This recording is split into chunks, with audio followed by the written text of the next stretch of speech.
I think I've come to the realisation that I might be a bit of a judgy person. Yeah, you finding that now? Yeah. After all these years. Yeah, just figuring it out. Yeah. But, good to know. Not to the extent of like vocally judging someone. What, like, silently judging? Yeah, like secretly judge. I mean, except for right now, this is pretty vocal. Yeah, this is probably the most vocal way to do it. You say you're a silent judge, but you're doing it on live radio and Not saying silent. and you're exposing your identity as a big judger. So I wouldn't say it's that under wraps. No. Look, I'm not silently judging, just secretly. I will go back and show my research to people. But yesterday, I was walking up Rundle Street. I was off to get some lunch, and I was walking behind someone, right? Yeah. And they're maybe 5 meters ahead of me, and then we get up to a crossing. They've stopped first. They've arrived at the crossing first. There's no one on the other side. Yeah. I'm standing there. I'm just sort of standing next to them, looking on my phone, realising they haven't hit the button yet. So I'm like, all right, well, maybe they're just, waiting for something. But 30 seconds passes by, still haven't hit the button. Minute passes by, still no touch of the button. I've walked around them and pressed the button. Right, so you're that guy that if they don't touch the button, you'll go around and slap her. I hate that. When I'm standing at the buttons, what I hate is because I always do press the button, but then it's like people don't believe you that you've pressed the button, so I'm standing there and someone will come up and slightly tap it. I want to turn around and say, do you not believe that I tapped it? Well, why should people believe that you tapped it? Because this is an example right now of someone not tapping it. I get that they might go automatically after a while eventually, but I feel like, and it might just be placebo, but I feel like it goes a lot quicker if you just hit the button. I'm pretty sure they're all a hoax anyway. I mean, a story for another time, but I'm pretty sure it's just all calculated and it doesn't matter about pressing the button. Nah, because I think if you hit the button, then it's like, okay, there's people ready to cross, so it turns we're delving those too lights much quicker. into the lights, but yeah, I get what you mean. But, I just went around, I pressed the button, and I was just secretly judging them for it. I didn't give them a side eye or anything. Did you give a sigh? No. I tried to make it as friendly as possible. Yeah. But in my mind, I was thinking, why the hell wouldn't they hit the button? I mean, why do I have to go hit the button for them? Yeah. It's just more labour on your behalf. It's a struggle for you to hit the button that's a metre away. And I don't want to embarrass them at the lights or anything, but I want that button hit. I mean, everyone, look at this idiot. He has not pressed the button. So I do want to open up the text line in just a moment. What do you secretly judge people for? See, I thought of this one the other day off of you saying your sister does it and a lot of other people do it, but not knowing your lefts and rights really gets me. It baffles me that you don't know your lefts and rights. It's insane. Yeah. And having to do the hand tricks and everything where you do the L and the other L and stuff like that. You hit an age where you just should know. You should, 100%. You know what? Another one that I secretly judge people for, people that don't know how to tell the time on an analog clock. Right. Yeah. You know what? That's an interesting one. You do meet a lot of people, even in their 20s, that still don't know how to do it. I know a lot of people that wear watches but can't tell the time on their watch. So they pull out their phone. You're like, what's the time? You got a watch on? Like, oh, just give me a second. Like, yeah, I could have pulled out my phone too. It's just all aesthetic, just having the watch on. Yeah. Next thing is a pocket watch. Can you even read that? Or are you just trying to look like an old timely person? I mean, a couple other examples are people, that leave all their rubbish on a table at a food court. Yeah, big one. You know what's another one as well? Take it to the bin. What I really hate, people who get really invested in the argument of whether pineapple was good on pizza or not. I do not care. Yeah, I don't care. Eat what you want. Get pineapple on it. Pick pineapple off. It doesn't matter. And you see it on all the dating apps, all those prompts saying this is a big discussion piece they want to have with people they match with. I could not care less about chatting whether pineapple belongs on a pizza or not. If you want to get it, order it for yourself. Yeah, I won't be partaking, but I'm not gonna sit here and be like, you shouldn't have it. That's disgusting. Another one that our boss Sophie, our content director, does. She listens to podcasts and music out loud. Just through the shopping centre, cafes. On walks in cafes. Yeah, it's bizarre.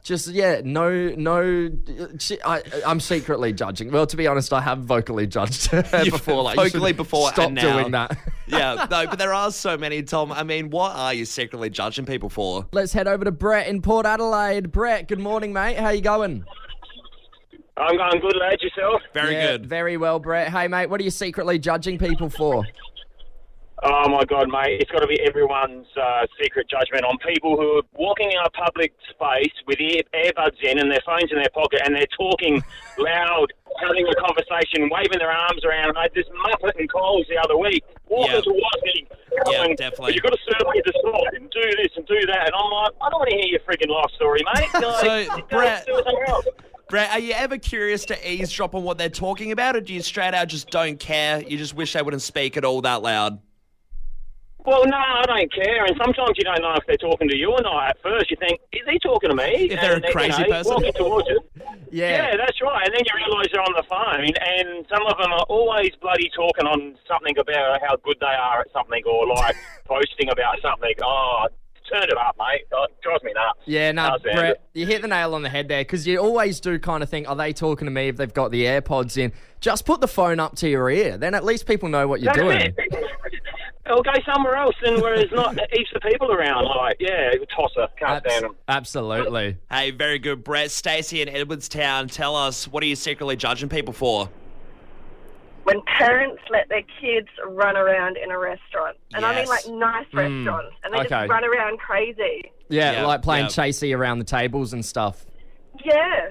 Yeah, like, sit down and eat your meal or go home. Do you ever have the secret guilt, Stacey, of when one of the kids is running around putting and a leg out? Then they trip, and when they trip over, and then the kid eventually stops playing, you're like, oh, thank God. Yeah, well, that's what you get for running around in a nice restaurant. But then that's not what they're trying. Go to the playground. Sit down. Do not get in between Stacey and her food at a nice restaurant. Hey, let's go to Tony in Seaford. Tony, what are you secretly judging people for? I absolutely, 100% categorically hate it when people are chewing with their mouths open. Good one. Oh, yeah. No, I can't stand that. You know that sound, that... Yeah. Yeah. What about the sound when they're like, it sounds like they're inhaling the food, like, you know that one? Oh, that's the worst. It's like, watch out for your fingers, guys. You've ruined Tony's day. Tony, do you are you at the brink? Do you ever get to the point with a stranger where you would say, hey, can you stop chewing like that? Or do you just leave the room? What are you doing about it? It's pretty much either I leave the room or my hand tells their face on their cheek, like with a nice big slap. Get a red handprint with him, Mill. He's good on you, Tony. Let's wrap things up here. Ben in Morfett Vale, what are you secretly judging people for? Good morning, fellas. Good morning. I really judge people for reversing into car parks at shopping centres. Is it just because it's wanky, or what's the go? Yeah, is it like a show-off thing, or...? No, I don't think it's a show-off thing at all, because obviously reversing in, they can't reverse out into traffic, so they shouldn't be driving. But it just holds up the whole line of people that are waiting to get a car park, because you need to go forward and then reverse into the car park instead of just driving in the damn thing. Yeah, Ben, how about, I'll throw a spanner in the works here, how about people trying to reverse parallel park on a main road?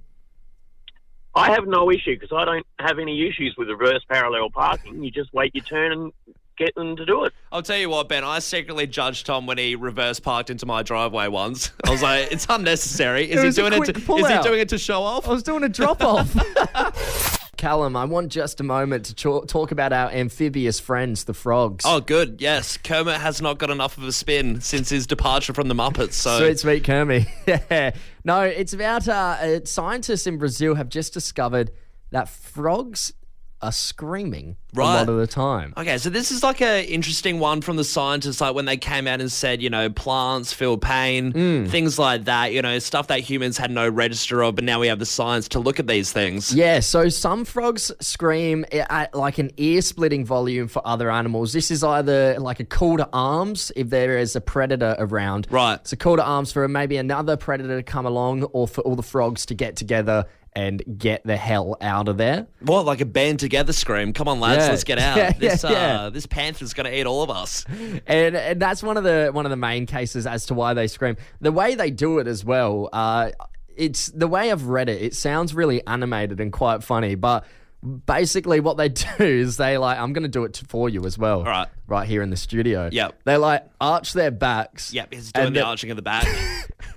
And then they throw back their heads. Yeah. And then they open their mouths wide. So ah!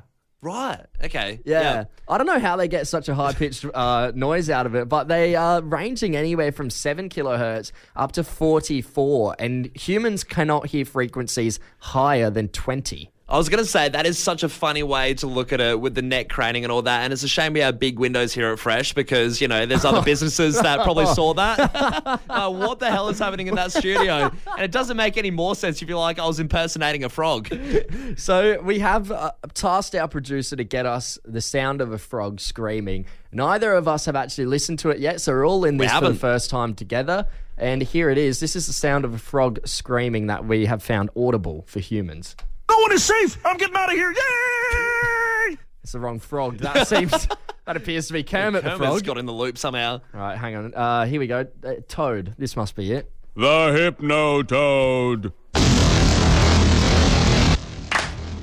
All glory to the Hypno-Toad. See, I thought Futurama was a bit of a documentary. It was a good glimpse into our future of what would happen. And, we have space frogs that can talk. Suddenly, I want to go worship a toad. No, I have got the actual frog grab here. This is a frog screaming. Oh. Is that actually it? Are you taking the piss? Is that the real one? That's that was the real one. You know what? If I was a predator going after a frog, that would deter me. I'd be like, no. nah, I'm not dealing with that. Getting out. That's horrific. Where am I hunting a frog, or is Blair Witch in here with me? Tom, what happens behind closed doors is your own business when you're in your own home. Yeah. It's your own little sanction. You just get Sanctuary? to chill. Sanctuary, sanction. Yeah, you get to chill out there and do your own thing. Yeah, exactly right. I guess it's really interesting that Calvin Harris's wife has come out to say something she does at her own house that she only does it when Calvin's out, when he's off doing his thing, producing music, maybe DJing around the world. Right. And she listens to Taylor Swift. Taylor Swift. Yeah. So and why this is controversial and why she does it behind closed doors without Calvin knowing is because they both dated. Calvin dated Taylor Swift. Yeah, for about 15 months. Back in 2015 or so, they used to date. So obviously, touchy subject. Probably doesn't want to bring it up too much. They definitely don't listen to Taylor together. Didn't they also have pretty messy breakup, Taylor Swift and Calvin Harris? I think every breakup Taylor's had is messy. Yeah, true. I don't know too much about this one, but I can assume it wasn't too flash by the end of it. And I'm sure there's a few songs written about him. But yeah, so they had a bit of a tumultuous breakup. And then obviously Calvin doesn't want to talk about her. So this is something specifically that his new wife of a few years does when Calvin's out of the house. It's a secret shame. Well, not so secret anymore. She's taken it out onto, I'm seeing it on Yahoo News, so it's everywhere. Yeah. But what we do want to do is open up the phone lines, 1300 737374. What do you do when no one's home? I mean, I do a few weird things. Yeah. I mean, classic one is, singing in the shower.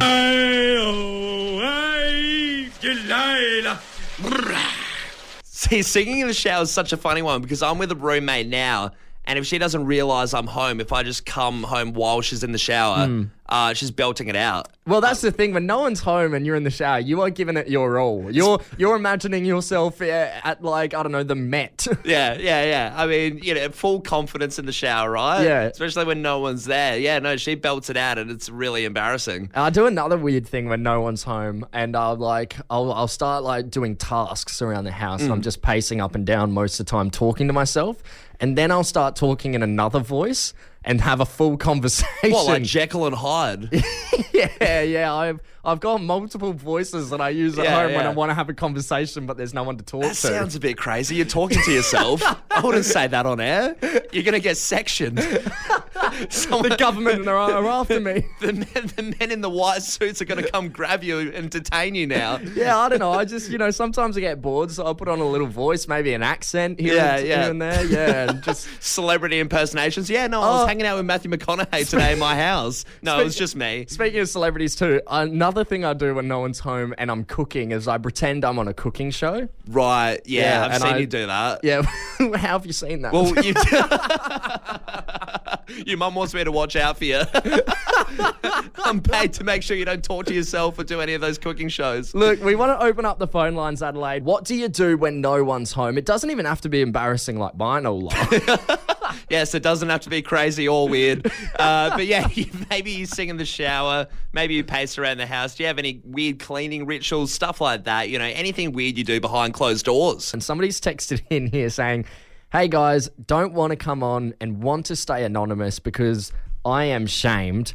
But when no one's home, I've developed a little bit of an addiction to spraying myself with canola oil and standing in the bathroom with the heat lights on because I like the smell.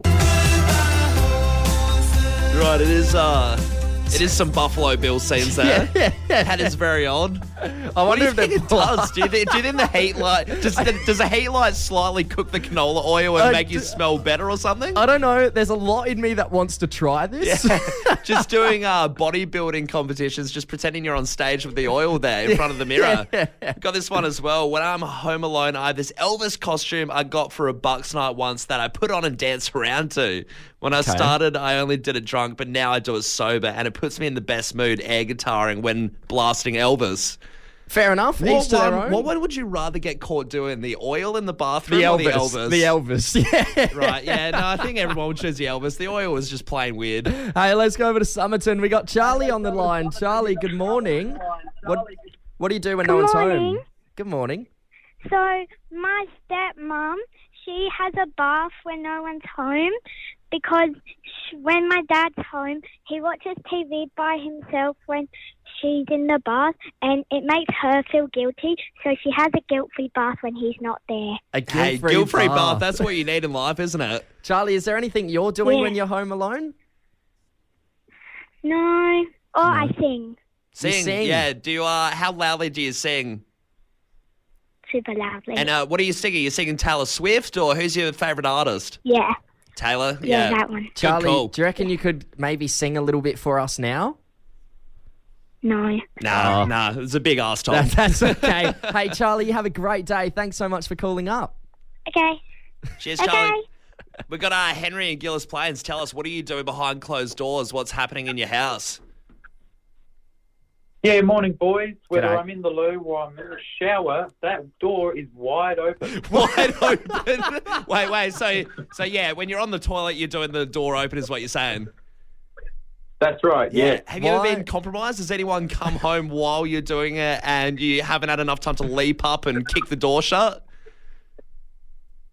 Not really, no. Never had that experience, but it will happen one day. Henry, why do you keep the door open? Is it for a quick escape? Did you do like Bloody Mary when you were a kid or something? No, just like having it open. Yeah, right. Just a bit of fresh air. Even in the luxury of my house, because I hear about people doing it, even in the luxury and freedom of your own house, I always have the door shut. Like, it feels weird to have it open. Nah, I would feel more on edge. Like, yeah, because I feel like someone will come home. We've got Louise from Glengowrie on the line as well. Louise, what are you doing when no one's home? Good morning, guys. G'day. I like to give the house a good old clean and a good thorough clean, but also just to spin the kids out when they get home, I rearrange all the furniture totally. They never know what it's going to look like when they get home. And what, you gaslight them? Like, nah, the couch is always there. Do you not remember? Well, Go on, Louise. it's more because I like to give everything a total clean. I like to feel the dust from all the skirting boards. So while I'm moving everything around, it's like, oh, bugger, I'm just going to put that there. Look, let's just move this here. And I just love the look on their face because this can happen with all in like an hour, 2 hours. They'll go out. They'll be like, we'll just go out for a little while. I'll be like, yeah, cool, do what you have to. And I'll just quickly rearrange everything just to get it clean as well. They'll be like, oh, my God, Mum.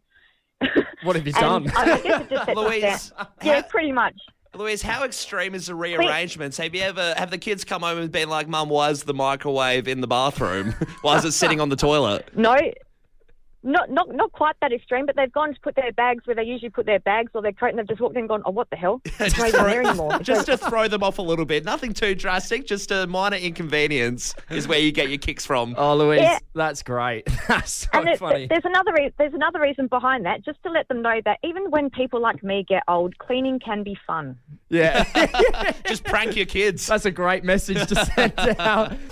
Tom, Aussies are usually all right. I mean, I feel like we usually in the media look pretty decent.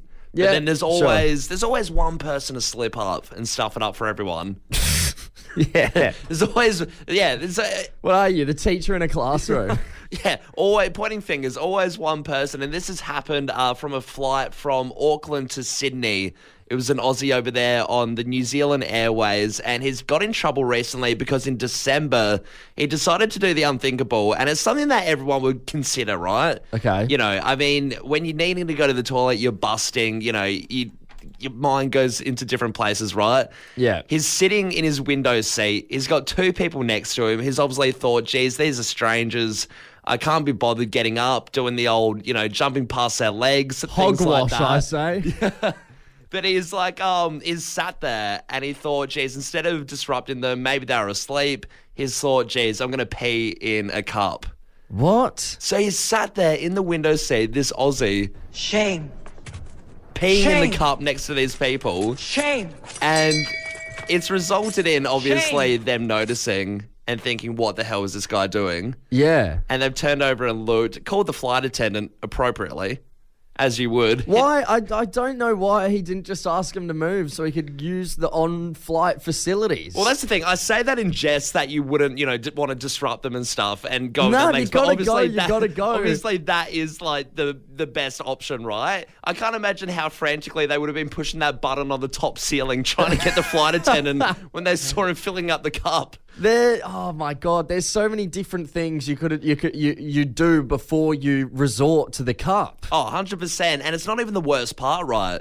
So How is that not the worst part? Well, like I said, you know when you go over people's legs and you start stumbling and everything, he's still holding the cup as been told off by the flight attendant. So he trips and spills it on the flight attendant. Oh, no. So it's this whole thing. As soon as he departs in Sydney, has to go to the office, has to, you know, show his details, everything like that. And now he's in the courts. What is wrong with some people? Imagine having that on your criminal record.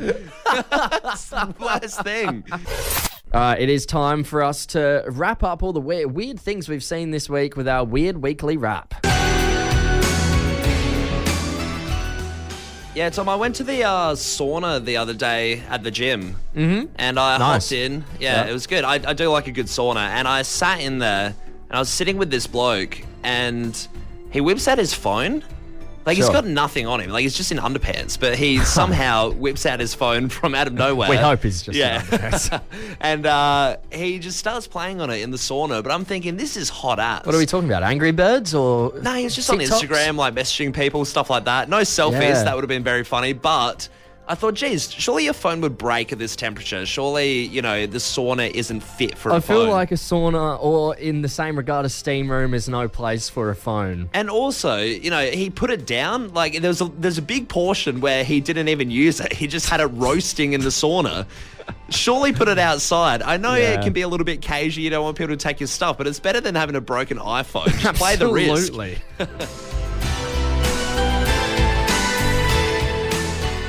Spotted something pretty weird just yesterday. Went out for a walk, needed some fresh air from the shackles of the office.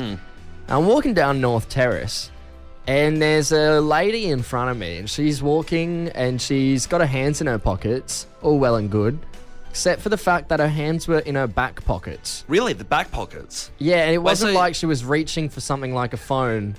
I walked behind this lady for you know, basically from Frome Street all the way up to Pulteney. Well, she didn't take him out once. Didn't take him out once. What the entire was the time. lean like? What angle was her back like on the Normal. lean? It wasn't like she straight was back, hands straight in pockets. back. It's not like she was leaning back, stretching out or anything. Nah, just straight back, walking, hands in the back of the pockets. Jeez, if I was a cop, I'd say, show me your hands. There's something shifty going on here.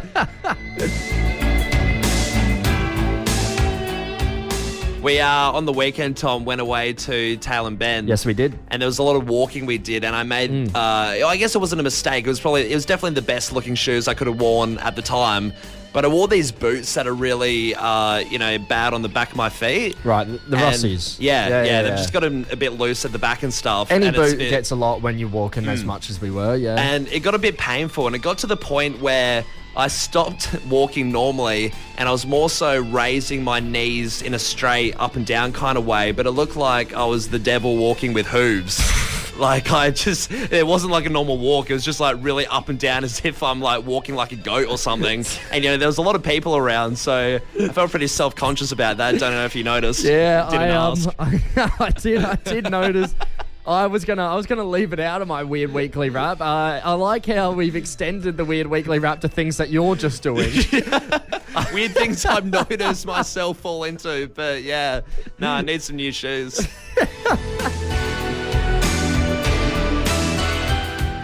That's another Weird Weekly Wrap-Up, all the weird stuff we've seen on the streets of Adelaide this week. Remember, Adelaide, if you've seen anything weird, you can text them in to us on 0428 927 927, and we'll include them in the Weird Weekly Wrap-Up every Thursday towards the end of the show. Oh, plenty of weird things happening in Adelaide. Let us know.